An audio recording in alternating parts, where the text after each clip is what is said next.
Yes. Nice to meet you. I'm Kathy. Yes, ma'am. Missy. It's okay with you? I'm just going to help you with it. Is that all right? Thank you. All right. Yeah.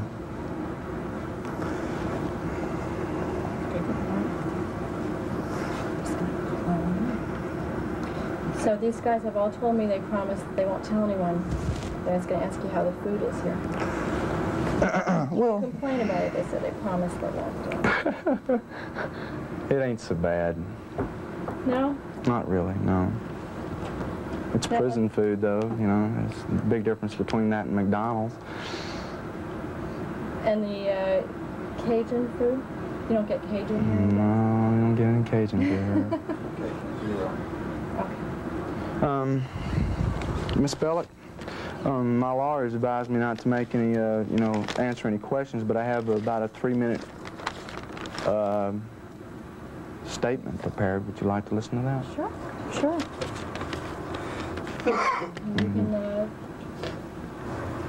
You can go ahead and read it now if you like. I figured there was something you wanted to say. Yes, ma'am.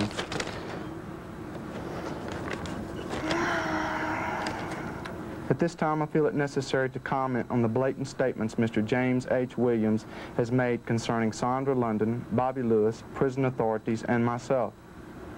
I'm compelled to bring this matter into the light because Williams has caused undue pain and problems for those mentioned, and on his own tried to muddy the waters and hinder the investigation in progress. Number one, Miss London and myself have been corresponding for almost a year now.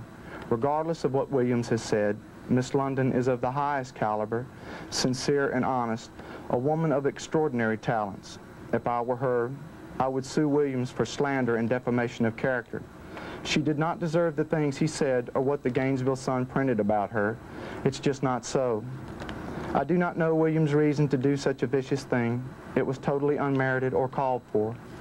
I think Williams has left himself subject to be charged with criminal mischief and/or obstruction of justice. Number two, Sondra London is a colorful and bright woman, intelligent, talented, and it's a shame the way the media has bashed her as of late. She hasn't done anything to deserve that. Sondra is a worthy soul who only tries to bring the very best out of all she does.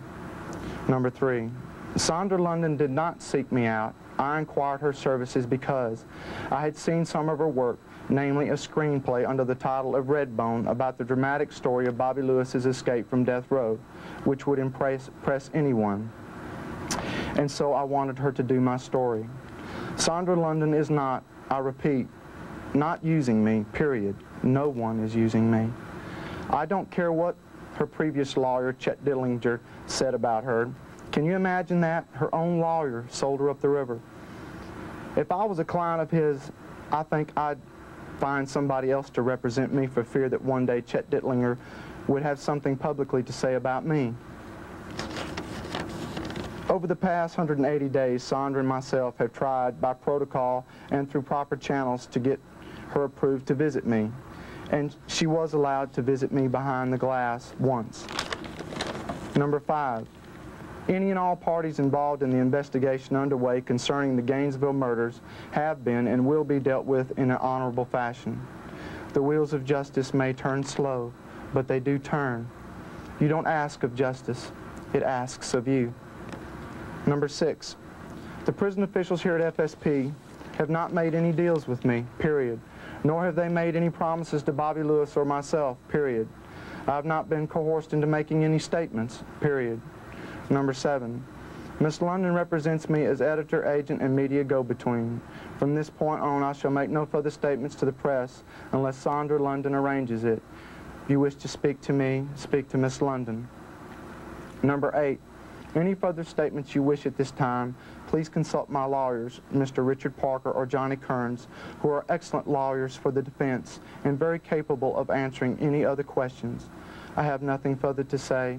Thank you and good day. That's it? You can't answer any questions for me? No, ma'am, I'm sorry. Is it true that you are talking through Mr. Lewis to investigators? I can't make any further comments. Good day.